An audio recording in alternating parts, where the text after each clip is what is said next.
Well, would you go to the ends of the earth to do your painting? Like maybe this end or this end? Want to meet somebody who would?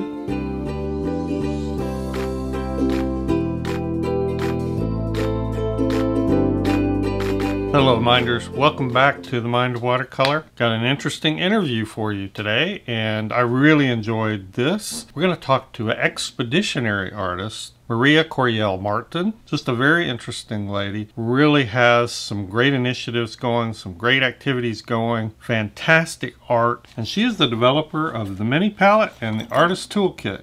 So we're going to be talking about all of that. So Maria was a pretty neat lady, huh?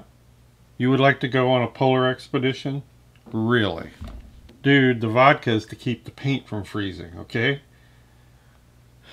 Anyway, let's not waste any more time. Let's get to the interview and a brief review of the toolkit.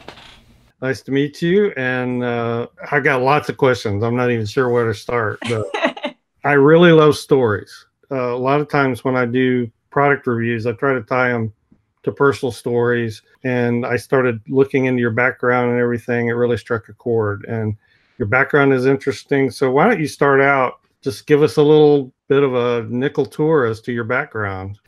Absolutely. Thanks so much. So all my life, I've loved to create art. I had a first grade teacher who said that a creative person is never bored. I also had these interests in science and travel, exploration, and part of this came from my family. So my father is a now retired oceanographer, remote sensing specialist with sea ice. Wow. It definitely inspired a real interest for me in the polar regions, starting when I was young. And we lived in Tokyo, Japan. I spent a summer there in third grade, and then for sixth grade, lived there for 7 months. And that had a huge influence on me as an artist and an individual. And that idea of art as a tool, in Japan, I began to think of it as a tool for communication and bridging language barriers and connection, because I was meeting people, going to school, and using a sketchbook to communicate. And you might be able to see these brushes back here are all made by a friend of mine in Japan named Mr. Sakuma. Oh my. I met him when I was about 11 years old, and he really took me under his wing. I would go and paint with him, and he gave me these beautiful paintbrushes, dozens and dozens. Amazing. I thought you might enjoy seeing this one. Before I went home, when I was 11 or 12 years old, his wife cut off my ponytail. He told me it's tradition in Japan to make paintbrushes out of the hair of young children as coming of age gifts. So this is actually my hair that he gave to me. And thinking about art as a tool, expression, communication, connecting over language barriers across cultures, I found with observation that art really ties to science. And so for me, I found that I could really engage with my love for learning about natural history, birds, and the environment. When I would draw things, I'd remember them much more vividly. Yes. So I became really passionate about using art and exploring how I could integrate that with science, and then finding this whole tradition of other expeditionary artists. Sure. You mentioned you haven't been a full-time artist for a while. So did you start out as a full-time artist doing some other genre, or? That's a great question. So I went to Carleton College in Northfield, Minnesota. I grew up in the Pacific Northwest in Seattle, close to where I live now in Port Townsend. And graduating from college, I had the opportunity to travel and paint around the world for 1 year with what's called a Thomas J. Watson Fellowship. So it funded for me a pursuit of my independent project, which was exploring remote regions through art. Basically, I wanted to go hang out in different extreme climates. That's unique. That's unique. Yeah, and that really helped jumpstart my career, was having that opportunity to dedicate a full year abroad painting. And then I came home and, I think when you're starting out as an artist or in any self-employed endeavor, keeping your overhead really low is helpful. And so I had really low overhead with living, house sitting sort of situations, and really explored the different models of art careers, from a mix of design. I used to do more oil painting, commissions, art fairs, teaching, you name it. I've sort of experimented with it. So I guess were your travels mainly art related, or did you just travel and work art in as part of it, or a little of both? Japan had this initial art influence for me, and in high school, I had the opportunity to go to the Juneau Icefield Research Program, which is in Southeast Alaska. It's this amazing, still continuing, very long running, I think it's been over 40 years running program focused on glaciology, where you spend 8 weeks up in Alaska traveling by ski, learning mountaineering, learning glaciology. And for me, I was always sketching as well, because it's how I relate to the world. And I had an opportunity to go back 4 years later when I was in college as a staff member in more of a formal residency and painting. And I, up there, really thought about how the multiple ways we can approach a subject can inform our overall impression of it and understanding. So if I could look at a glacier and paint it, understand how to navigate safely around it from a mountaineering perspective, and then from glaciology, understand, well, why are the crevasses where they are? Really deepened my appreciation. And so my travels since college have really had a focus of, if I'm going somewhere on an expedition, art is really an integral part of it. And especially when I can collaborate with scientists, I've really framed it as, can I help promote their work through outreach, be like a resident artist and outreach coordinator. And I've also just done residencies on ships down in Antarctica, artisan residencies. You're looking to come back with great art experiences, great science experiences, really equal both, mainly science, and art just tags along. How does that work for you? First of all, I'm not a scientist. I'm not a trained scientist. I'd say I'm a science nerd. I come from a family of scientists. I love it. I thought I would grow up and be a biologist, and I turned into a painter. Especially going to school in Minnesota, I needed to paint to get through the winters. And for me, that's where my track has really led. And when I've worked on projects, here's an example. I, in 2013, spent a month up in Greenland with a friend of mine, marine mammal biologist, Kristen Lydra. These are some of her tools for polar bear research. And I got to accompany her on polar bear research and also narwhal research. Oh, neat. And, which was really cool to go for narwhals. We were flying around in helicopters, you know, tracking down animals and living in the villages way up in the Arctic. And so on a trip like that, my focus really is gathering as much material as I can. I'm always an able-bodied field hand. I also maintain my wilderness first responder. And, you know, you want to be a generally useful person if you're hanging out with folks out in the field for an extended time. You know, and I schlep heavy gear and such. But then my focus is ink and watercolor sketches, collecting field recordings, audio, and then I also do a mix of time lapse and photography, though I don't consider myself a professional photographer, but I give presentations where I really enjoy the audio, say scientist interviews, the ambient audio of flying around in a helicopter, the sound of ice.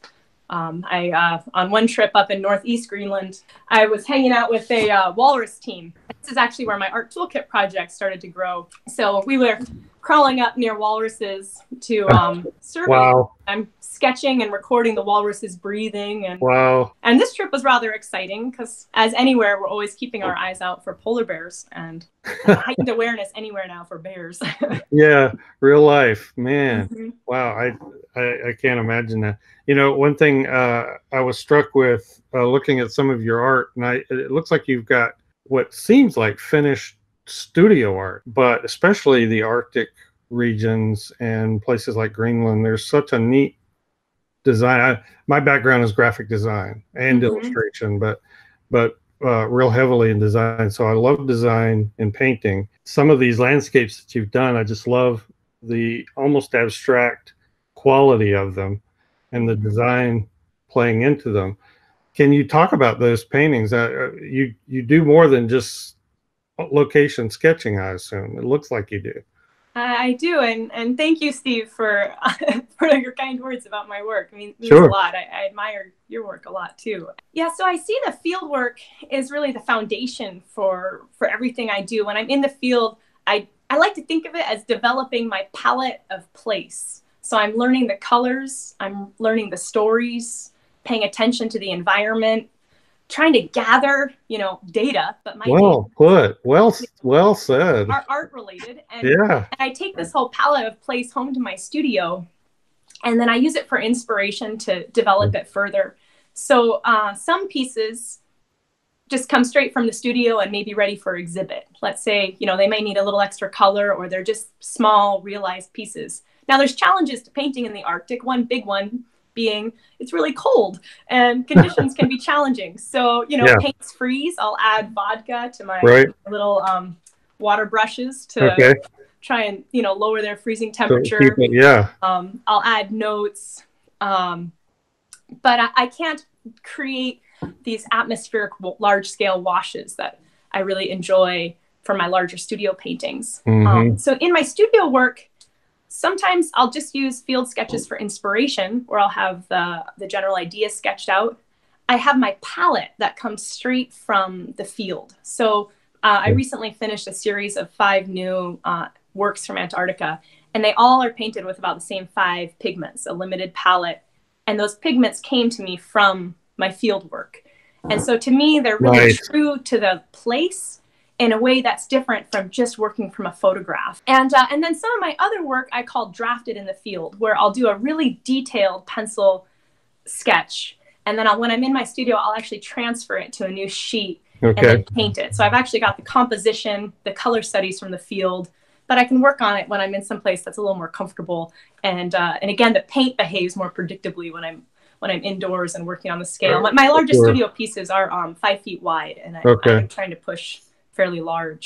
Being interested in remote locations, there is this feeling of solitude when I look at your work, which I think is interesting. And even just like you did one with birds in the sky, but you have some interesting design to the way they're placed. So, and yet there's a feeling of vastness to your work.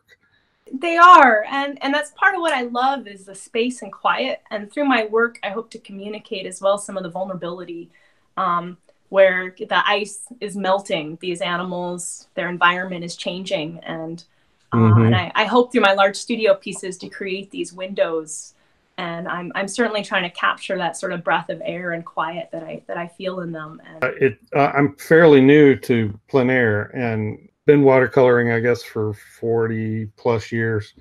And most of it's been studio. I did a little in school, but when I started my YouTube channel, I got interested and just started exploring mainly tools and methods. I guess that's a good segue to how your art has influenced and got you started in doing the mini palette and the Art Toolkit. You know, before any expedition, there's the fun of putting together your gear. I love inventing things. I love putting together little systems and organizing. This was one of my earliest. So this is just Sculpey inside an Altoids tin. Sure. It's a brick, Steve. You know, I don't want to put this in my backpack. So the field for me is always an opportunity for like efficiency and lightweight.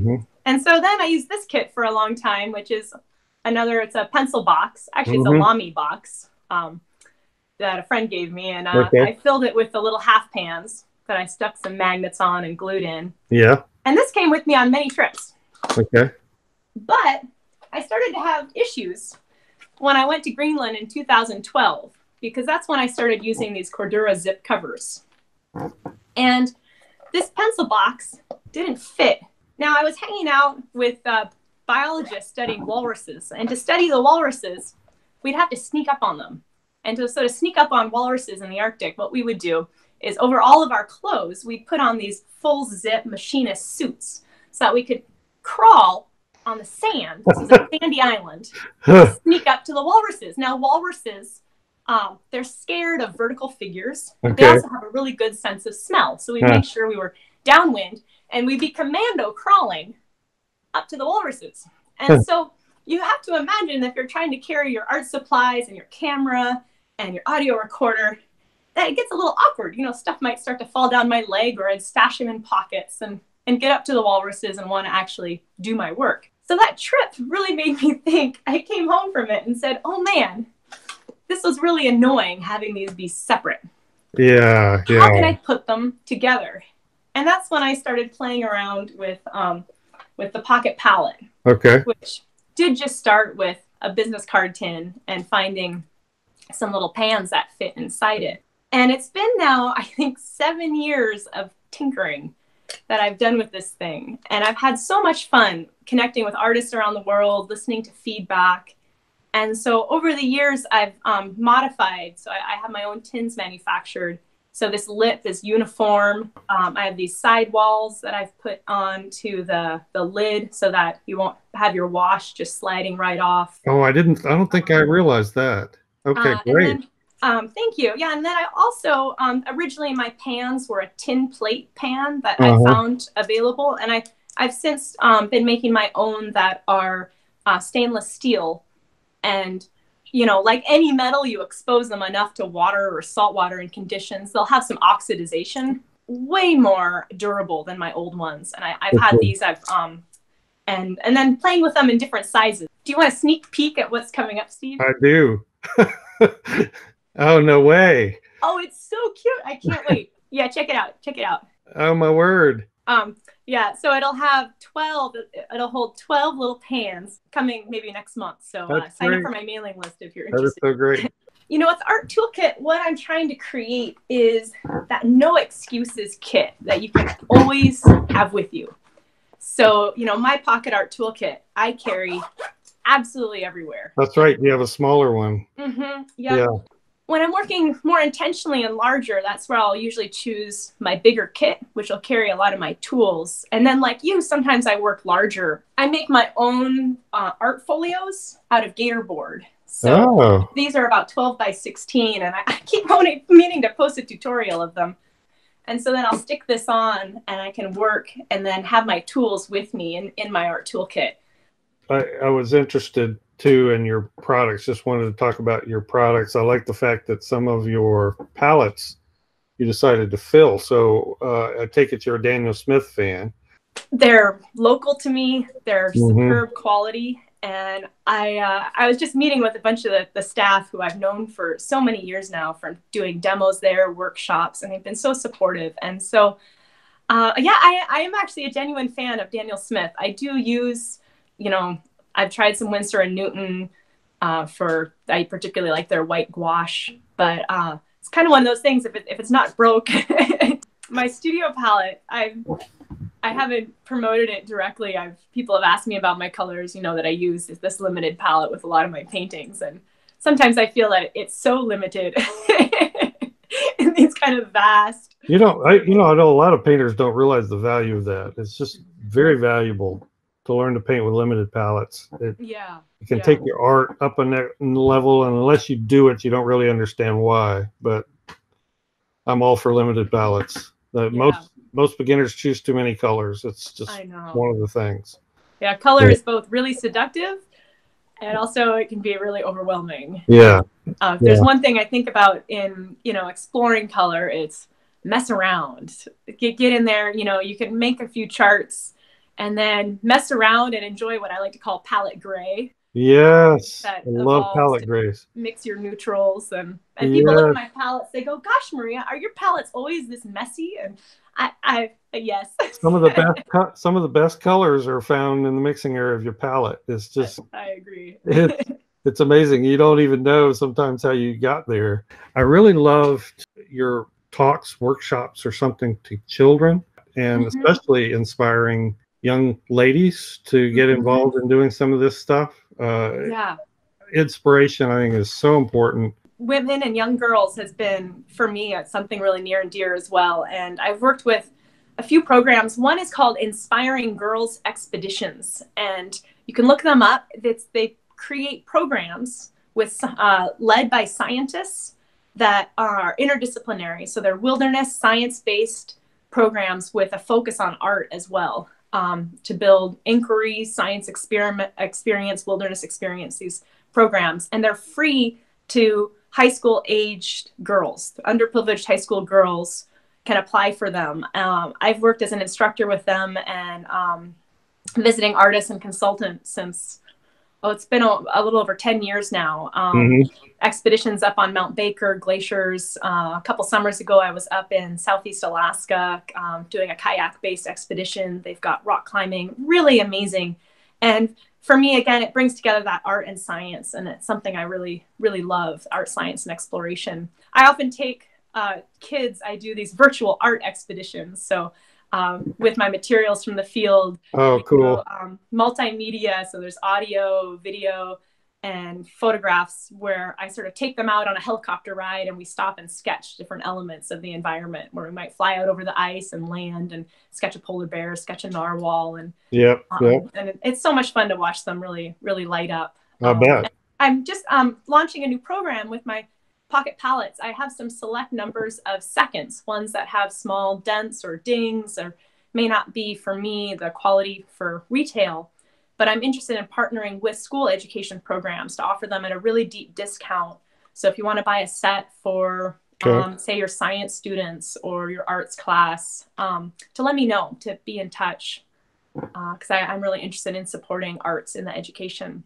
Nice. And then finally, this summer, I'm really excited because I have an expedition coming up. I've just bought tickets to go to Alaska. Nice. Heading up to the Arctic to a little sandy spit off of Utqiagvik Barrow to visit an island. It's called Cooper Island, where a truly remarkable scientist from Seattle named George DeVokie has been researching seabirds for, this will be his 45th consecutive year. No kidding. 45th consecutive year. Every summer he's gone and he's been monitoring this population of seabirds and has just seen dramatic biological changes, physical changes with the environment, the atmosphere, and then on a personal level has just experienced tremendous impacts from climate change. So I'm going up with a science teacher, elementary school teacher, and we'll be visiting and creating a new science art outreach project that I'm really excited about. Oh, that's exciting. So, thank you so much, and keep in touch. Like I said, it's just so fun to connect with other artists. And I will definitely do it.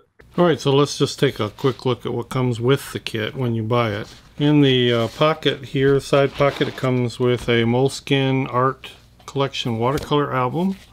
It comes with a Pentel Aquash water brush. Very nice. Comes with a Sharpie pen, a number 2 pencil, a small plastic ruler, 6-inch ruler, 2 little binder clips. You can use that to clip pages together, keep the sketchbook clipped open, or you can even clip your palette to it, to the sketchbook. Comes with a syringe. I thought this was a unique idea. If you're carrying a water bottle with you, you can refill the water pen with using this syringe. This is also a nice idea, especially when you're using a water brush. And that's this mister bottle. Comes with the mini palette, of course, that she has developed, and a little bag that the mini palette fits into. I'm going to set this aside, but we'll come back to this because this itself is customizable. Another separate pouch here. I'll probably use this for a rag. Nice little card just telling you how to use the palette, and a few pointers and tips for sketching techniques. That's a nice touch. Now I am going to customize mine, so let me just show you what I will be doing, and I may try different things. I'm going to put a cotton sketchbook, most likely. That'll be what I use. Although I do want to try that Moleskine for pen and ink, line and wash. Now I think in place of the number 2 pencil and the Sharpie pen, I think I'm going to put my Graph Gear 1000, Pentel Graph Gear 1000 mechanical retractable pencil. I really like that for plein air. I think I'll put in a Pigma Micron. It's one of my favorite liners. I think I'm going to carry a Lamy Safari. All of this is subject to change. I'm just going to try this stuff. And I think I'm also going to put a ballpoint pen. These are all different types of styles of medium that I like to use. So it all holds that very well. So I've expanded that to 4 writing instruments. I think I'm going to also put 2 travel brushes over here. Whether or not I carry extra water to actually dip in or not, I thought travel brushes might be handy just to move around water and paint that you have on your sketchbook from the mister or from the water brush. Oh yeah, I always like to carry a Jelly Roll white gel pen, so that's going to go over here. And I think I'm just going to flatten out a kneaded eraser and put it in this slot right here. Pretty neat. And I think I've customized this kit to my liking, but we'll see. Now, one of the neat things about the palette, the mini palette, is these are customizable, and she sells several other types and sizes of pans. This is her standard pan, I believe. I wanted to add a larger mixing pan, so I have one of those. And she has that lined on the bottom with white, so that's an extra mixing surface. And I can actually pool and mix paint in there, it'll hold it.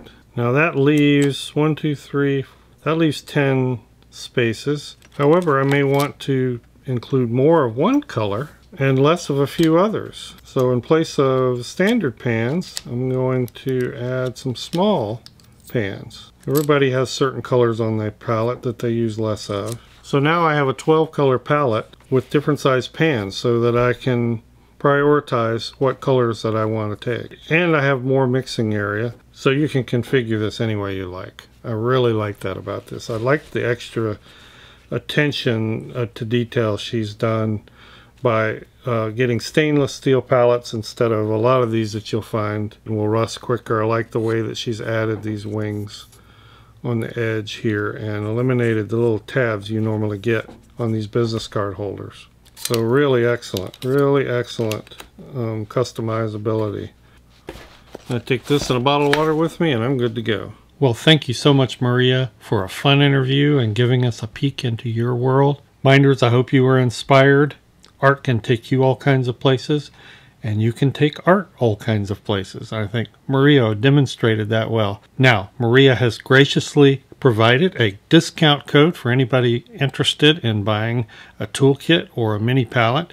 So if you will head over to arttoolkit.com, use the code MINDOF. Use the code MINDOF. You'll get 15% off your order. Thanks everybody for watching. Appreciate it so much. Thank you so much, patrons, for your support, for making this content possible, and we'll see everybody in the next video.